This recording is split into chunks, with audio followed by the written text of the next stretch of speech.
Omagyanatimirandasya Yananjana Shalakaya Chakshuram Militam Yena Tasmai Shri Gurave Namaha Sri Chaitanya Manobhistam Stapitam Yena Bhutale Svayam Rupa Kadamahayam Dadati Swapadam Tikam Nama Om Vishnu Padaya Krishna Prestaya Bhutale Srimad Bhakti Siddhanta Saraswati Namine Namaste Saraswati Dev Gauravani Pracharine Nirvishesa Sunnavadi Paschatya Desatarine Namam Vishnu Padaya Krishna Prestaya Bhutale Srimad Bhakti Siddhanta Saraswati Namine Shivarshavanavi Devi Dayataya Kripadvaye Krishna Sambandha Vijnanadaine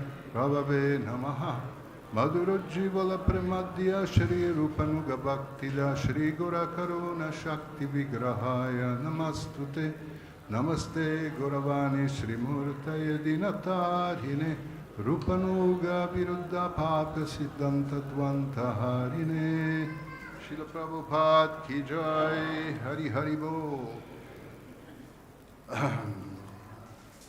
First of all, I would like to say that I'm embarrassed to give class with so many renunciants, wonderful sannyasis. I don't know why they put me here today. So please tolerate my impudence in trying to speak about Srila Bhakti Siddhanta Saraswati Goswami Prabhupada.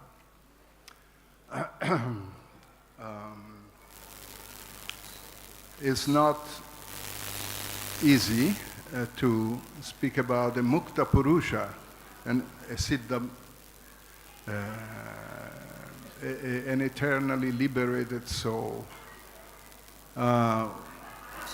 Whatever it may appear externally, birth, childhood, youth, achievements also, growth, and it's all something that goes on a parallel line with his eternal life in association with the acharyas and Shri Radha Krishna and Gaur-Nitai, the Panchatattva. So we only, by his mercy, by their mercy, see something and detect something in their lives that may push us, bring us to take up Krishna consciousness. And his life was like this. Since he was born, as we all know, in Jagannath Puri, with the umbilical cord around his neck, and then the garland from the chariot, Jagannath's chariot, fell on him. The chariot wouldn't move for 3 days in front of Bhaktivinoda Thakur's place. Oh, by the way, English is not my mother language, so if I stumble or if I mispronounce something, feel free to correct me, okay? But don't throw anything at me. I may become revengeful, if you do that. No, okay, flower.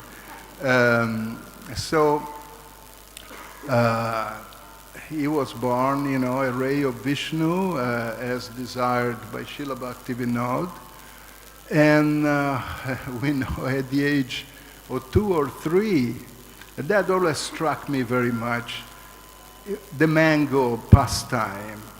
He ate an unoffered mango, and for the rest of his life he didn't eat any mango, which is, incredible here in India. Langra, Gulab Khas, Imsagar, Alfonso, there's an incredible variety of mangoes that, will blow your mind. And he never took a mango. So I was wondering, how did he do that? Was that Bhaktivinoda Thakur chastised him so badly that he said, no, whenever I see a mango, I see Bhaktivinoda Thakur like a lion beating me up or something? What was there? But in reality, as I said earlier, there are two parallel lines that go in the life of a mukta purusha, of a liberated soul. So we saw a small child, but he wasn't a small child.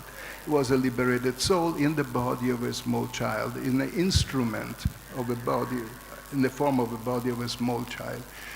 He was in a condition in which he felt that he had betrayed the object of his love. That he had, just like, take for example, a Bengali mother or an Italian mother. They're good also. Not maybe as good as Bengali, but that they're very affectionate also. So take a very affectionate mother. She eats something, taking it away from the child. And the child is there with tear in the eyes.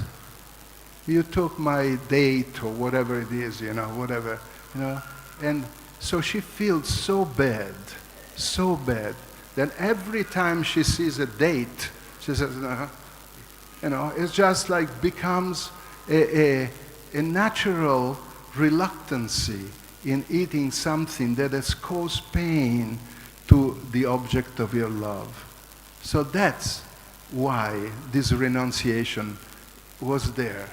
It was due to a natural reluctance to do something that had caused pain to Krishna, to Radha Krishna. Because Varshabhana Videvidaita, is a servant of Srimati Radharani. So he felt so bad, and not with the consciousness of a child, with the consciousness of a liberated soul, of an Itta Siddha. So this always struck me. Not eating mango, it's just like telling someone from South Italy never eat a pizza in his life, he'll probably commit suicide, So he did that, but he did that with a natural reluctance because of having offended Srimati Radharani, Shri Radha Krishna. And then, as we know, his life, he became known as Siddhanta Saraswati when he was still young, very, very young in school, because of his proficiency in his intelligence, even though growing, and he had this Kurmadidi from, I'm not trying to remember all his biography, but what, certain salient points, he gave up after a while, he gave up the study, because he said, if they think I'm stupid, they won't get me married, which means that, there is an element of stupidity in getting married, but, and I admit that, at least in my case. So, so he dropped out of school, and, excuse me, but he was always,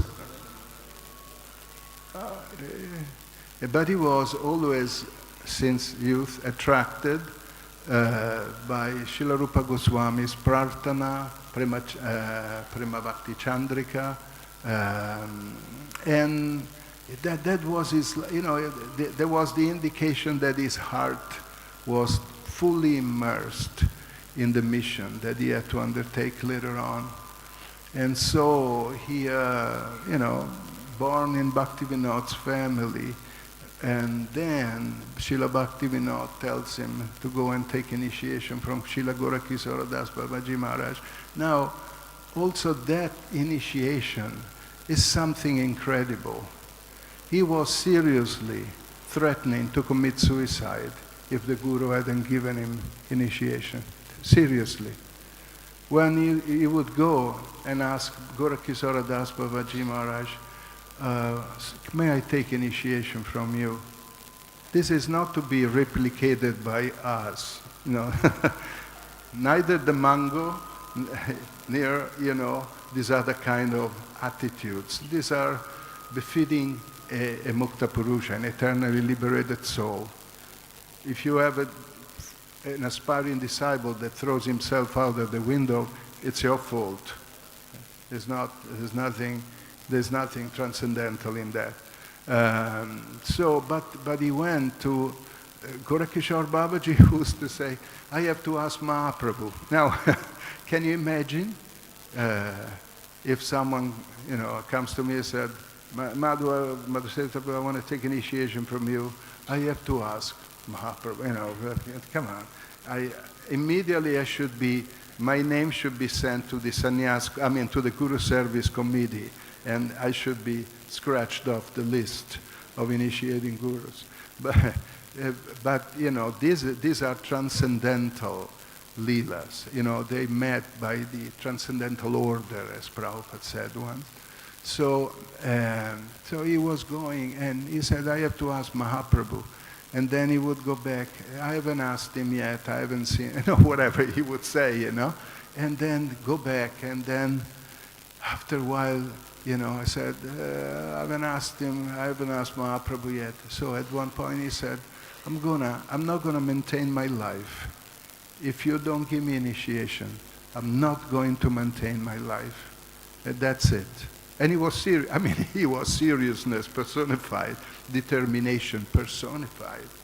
Srila Bhakti Siddhanta Saraswati Goswami. He didn't say just to create a reaction in Gorakishora Das Babaji, just to test him. No, he was determined. He was truly determined. So when Gorakishora Das Babaji saw that, he said, okay, let's do it. And he used to call him my Prabhu. He used to call, Gorakishora Das Babaji used to call Srila Bhakti Siddhanta my Prabhu. He said, he's like Raghunath Das Goswami. He was his only disciple, and he had, his heart would melt by looking at Srila Bhakti Siddhanta Saraswati and the devotion that he had. So, my Prabhu, he used to call him. And then we know, he came here to Mayapur and to the Goda Mandala. Nadda Godruma Nitananda Mahajan Patyachana Mahata Jivarakaran. So he started chanting 300,000 names a day. He wanted to get to 1 billion. I made a calculation of how many names I chanted in my life. You can make it. It's, every day, 16 rounds, sometimes more. I think I'm, in 53 years, I'm around 600 millions. Not counting the kirtans, not counting the pranams. So he did, 1 billion in a short time. It's superhuman. It is not human. Don't try it. I remember here in Mayapur, once, I'm not going to mention names, but once Srila Prabhupada came, I think it was 76, 75 or 76, when he arrived, the managers here, they went to him and said, Prabhupada, we got a devotee here. that, you know the story, he got the devotee here, he chants 180 rounds a day. And Prabhupada said, you know, he was walking here. Said, okay. And then he pays obeisance. I don't know, I don't remember how many obeisances a day. And Prabhupada wants to live under a tree. Then he stopped with this kind of said, he wants? So it's all sense gratification, he said. He ended up, and the man didn't last, you know. So, you can, anukara anusara, you can't imitate these things. It's not possible. They have a transcendental energy. He is Gorashakti Svarupaya, Rupanuga. He has the energy of Chaitanya Mahaprabhu, Srila Bhakti Siddhanta Saraswati. He was sustained by the transcendental energy, the loving energy of Gauranga Mahaprabhu. He cannot be imitated. It cannot be imitated. As it cannot be imitated is lion preaching. Then we go, you know, another very significant, you know, event in his life was when Srila Bhaktivinoda was ill. He was sick. He couldn't, you know, he was in the bed. And he had been invited by some smarta brahmanas. He had been invited, you know, for a confrontation. You know, Brahmana or Vaishnava, you know, who is on top? You know, they used to see it like that, you know. And Bhaktivinoda really wanted to go, Srila Bhaktivinoda Thakur, but he couldn't. So Srila Bhakti Siddhanta had written an essay, you know, a paper, and he read to him while he was lying in the bed. And Bhaktivinoda started crying. He said, oh, I have someone who is going to defend our Siddhanta. You know, we have someone who's going to defend our Siddhanta. He said, go. And the words he used, crash them. Bhaktivinoda said, from the bed, he said, you crash them, you know. And Srila Bhakti Siddhanta Saraswati Thakur went there, and he did crash them. But in the beginning, you know, transcendental diplomacy, as our chairman told me yesterday, let's use some transcendental diplomacy up to a certain extent. We should use. But he went there and he first glorified the Brahmanas. And all those smartas, you know, they were, wow, see? He's acknowledging the truth, you know, that we Brahmanas are on top. Vaishnavas, you know, they do what they can, you know, the sentiment, you know, it's like one is born in a low family, but, you know, we'll give you our mercy. So he first glorified the Brahmanas, but then he went to glorify the Vaishnavas. And a big mess came up, you know, when he glorified the Vaishnavas, they couldn't hold it anymore. They started shouting, you know, and, you know, trying to give arguments back. And he defeated them all. He just crushed them. And I want to read something I extrapolated from regarding, from Srila Bhakti Siddhanta. There will not be such benefactors of the highest merit as Chaitanya Mahaprabhu and his devotees have been. The offer of other benefits is only a deception. You say deception? Yeah. It is rather a great harm. Whereas the benefit done by him and his followers is the truest and greatest eternal benefit. This benefit is not for one particular country causing mischief to another, but it benefits the whole universe.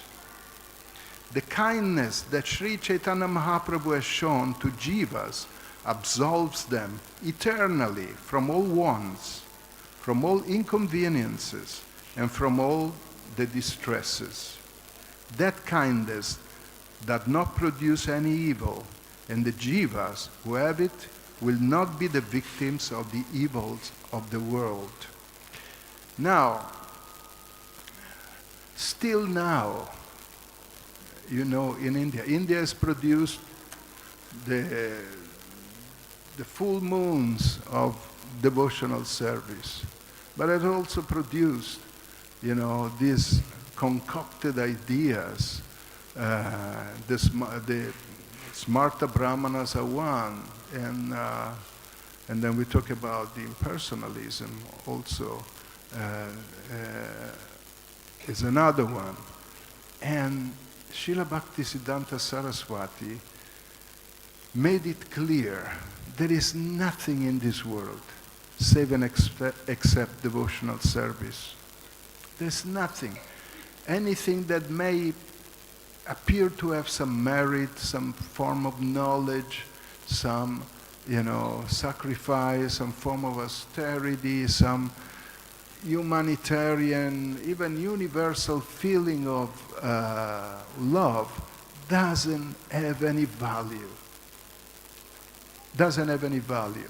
And specifically, those who are, expanding these philosophies of, here the Smarta Brahmana, and let's go to the other one, like Prabhupada, is glorified his spiritual master. Absolute is sentient. Thou has proved. Impersonal calamity, thou has moved. Right? Did I moved or removed? Okay, removed. Okay, removed. But don't remove me now because of the mistake. Okay. So here, this impersonal calamity. What's a calamity? Calamity is a disaster. Disastrous event. That's a calamity. Disastrous event that causes suffering, grief,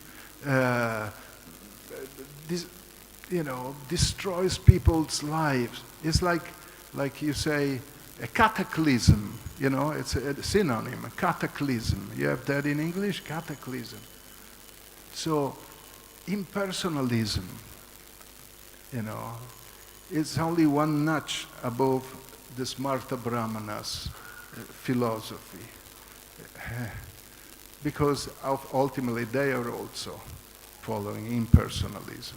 So this impersonal calamity, Srila Prabhupada glorified Srila Bhaktisiddhanta because of his having destroyed this calamity, removed this calamity. But we can see that, this push for remaining envious, conditioned souls, and trying our best to avoid devotional service is still going on and will still go on, because it's an innate tendency within the heart. We have envied Krishna. That's why we are here. We have, how can you go back to love someone when you very deeply have come to the point of envying him? It's practically impossible. It needs a revolution, a total revolution in the heart. It needs, what was the example given? A vase, when you put some liquor in it, absorbs the essence of the liquor, of the alcohol. And how can you get it out of it, from the terracotta, How can you? So it really needs a miraculous surgical operation in the heart. And Srila Bhaktisiddhanta Saraswati is the one who started that eternal operation. He started it by his preaching, by the Harinam Sankirtan, by the Parikram, by everything. But he started it mostly and primarily and practically in the most intense way with the printing of books. The printing and the circulation of books. he said, Srila Prabhupada took initiation, if I'm not mistaken, in 1922. Then he said he saw Srila Bhakti Siddhanta not very many times, I think 12 times in his life. In 1935, he saw Srila Bhakti Siddhanta and he made this poem for his Vyasa Puja, Absolute Sentient Thou is proved, impersonal Kanami Thou is removed, okay? So, but then Srila Bhakti Siddhanta told him, correct my Bengali pronunciation. He said, Amar ichcha chila kichu bai karana. Amar ichcha chila kichu bai karana. Shri Radha Madhava ki jai.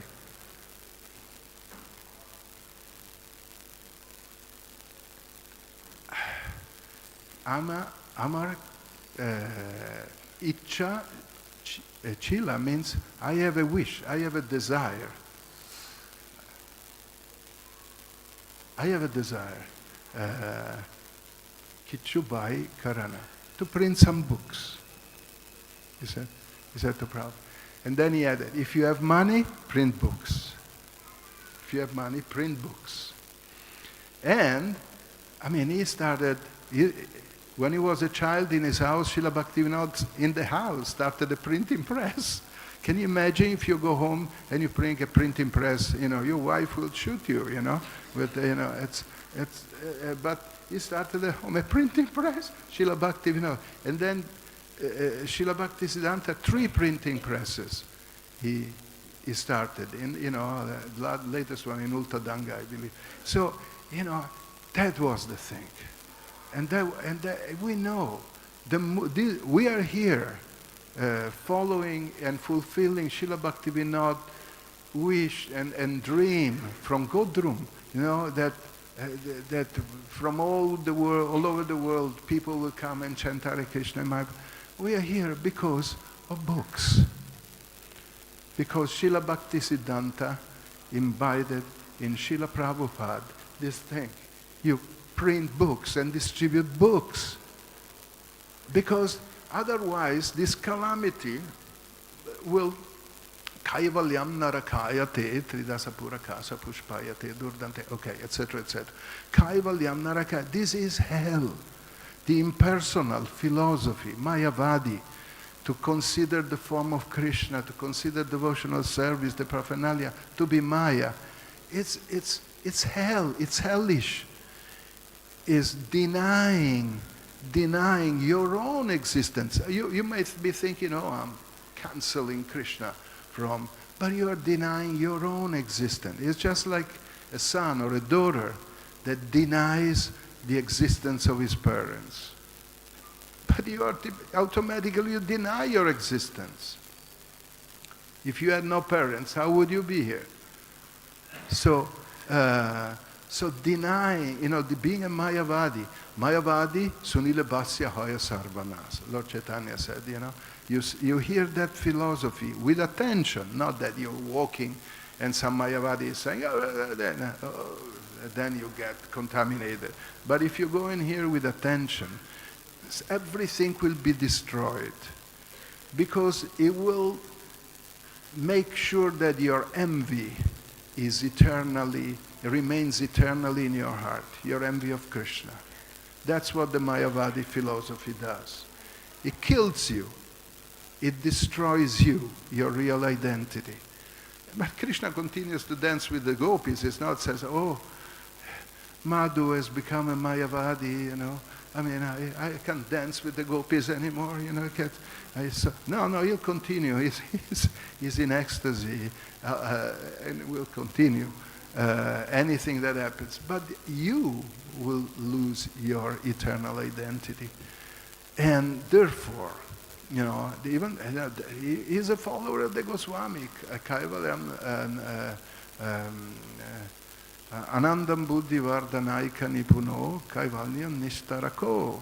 That's what they were doing, spending the ocean of nectar and destroying Mayavadism, and destroying impersonalism. That's what they were doing. This was their life. And that's also the life of Bhaktivinoda, the life of Srila Bhakti Siddhanta, and the life of Srila Prabhupada. And use any means. If some new technology comes up, and you can put all of Srila Prabhupada's books within a pill, you take the pill, and then you just sit down and go through the chapters. Take that pill. Don't worry. Even if it's a bit heavy on the liver sometimes, but take it. You know, whatever technology, whatever necessary, whatever it takes. But right now, this pill is not on the market yet.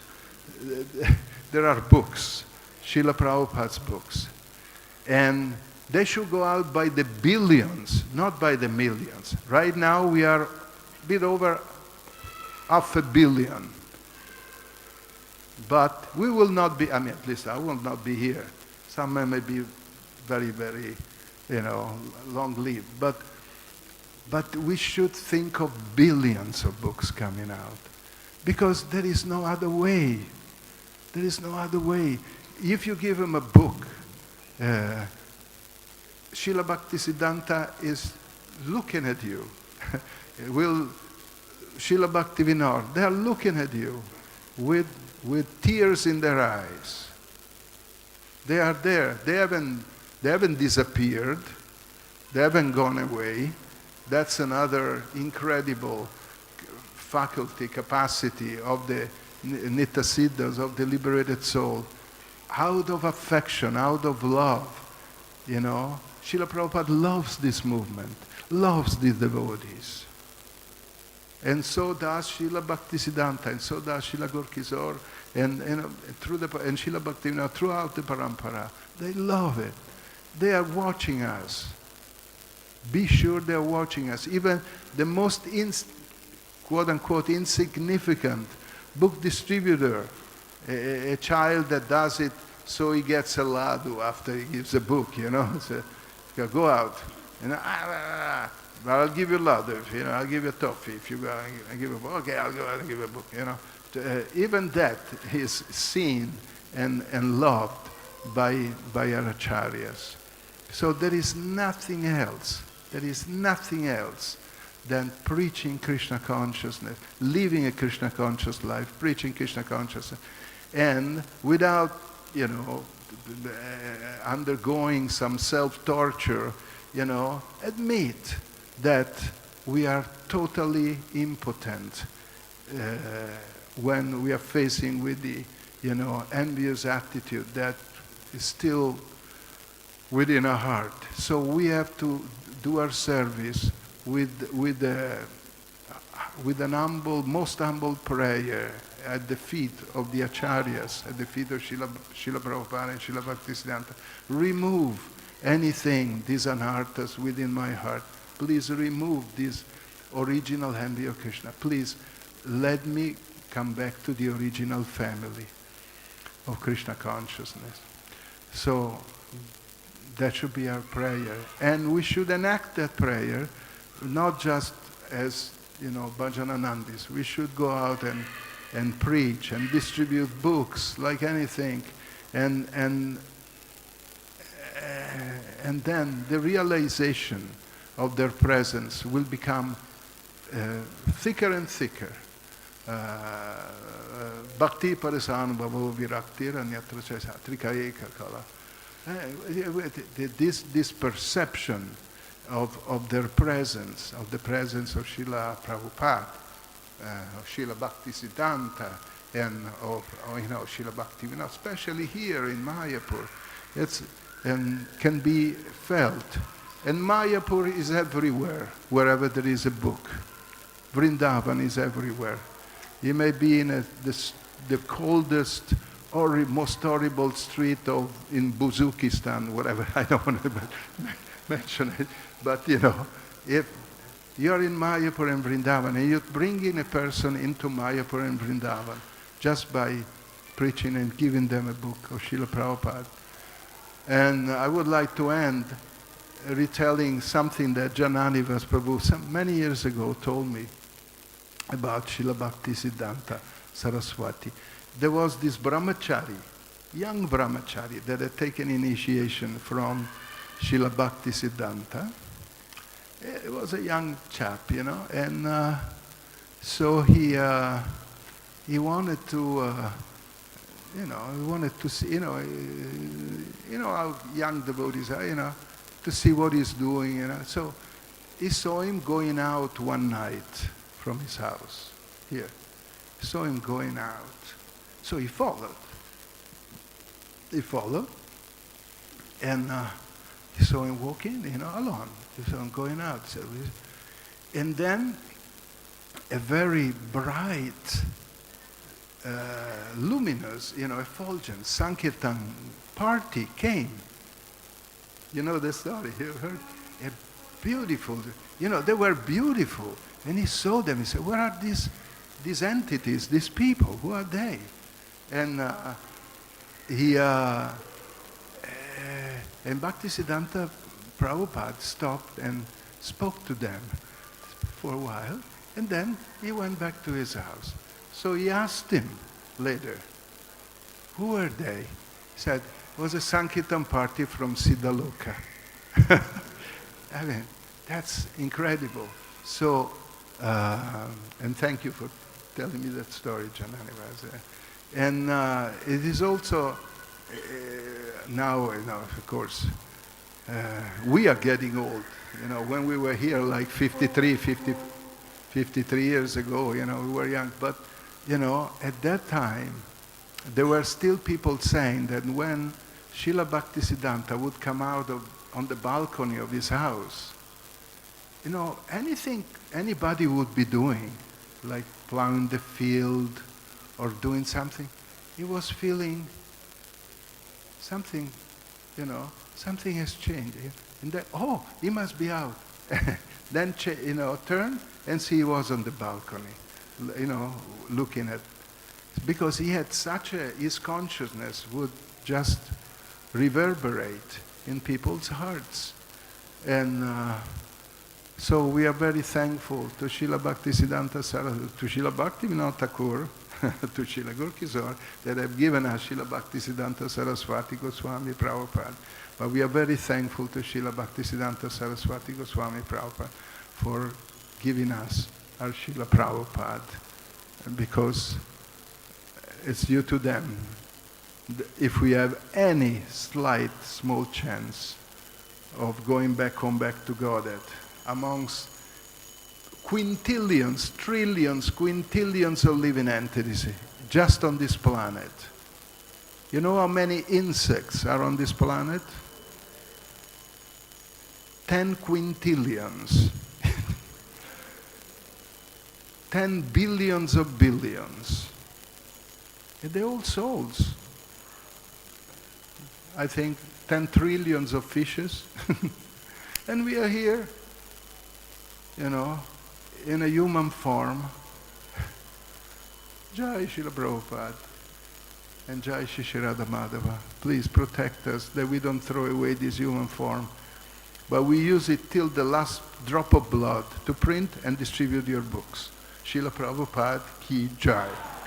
Srila Bhakti Siddhanta Saraswati Jai. Hare Krishna. Now, any questions or comments? I would rather have comments from exalted devotees here.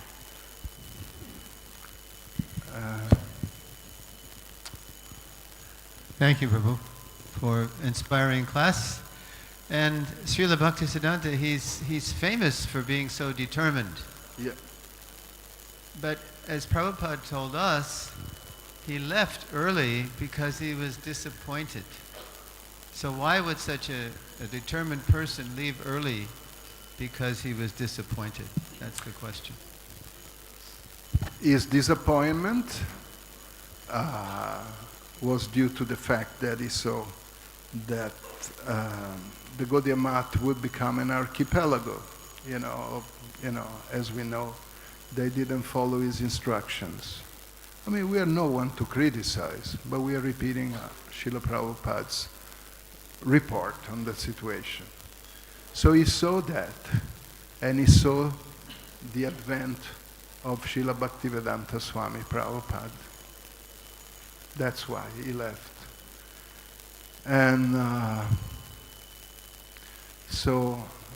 but there is no question of disappointment in a liberated soul, because they know that ultimately Krishna consciousness will prevail. I remember once in Vrindavan, Srila Prabhupada given a class, twice. Once here in Mayapur, he said, trying to turn a Sudra into a Brahmana is like trying to wash coal. So, to wash coal, you know, the carbone in Italian. So we were, but then he said, but let's try. And in Vrindavan, he had said, something regarding how the conditioned soul goes down into, from Brahma not from Brahmana, generally not, but from the Hiranyagarbha, one comes out in the universe and goes down like a worm in the stool, or an insect or whatever. But he said, and he was talking about those who really don't want to accept Krishna consciousness. But he said, but ultimately, everyone will become Krishna conscious, Prabhupada said, ultimately. Because it's the natural condition of the soul. So there is no real, this Vishvam Purnam Sukhayate, as he said by Prabhupada Saraswati. He sees the universe, happiness all over. Why? He says, oh, I'm a devotee, you are suffering like hell. Oh, thank God. No, that's not the feeling. The feeling is that to see the end of Krishna everywhere, how Krishna is helping everyone, even in the conditions that you may think, oh, he has abandoned them, Asuris eva yonisu, or put you down as a stone or whatever, but still he's helping. He will never give up. Krishna will never give up. Shishirada Madhava ki jai. Am I off the hook? Thank you. Okay. Thanks, Prabhu.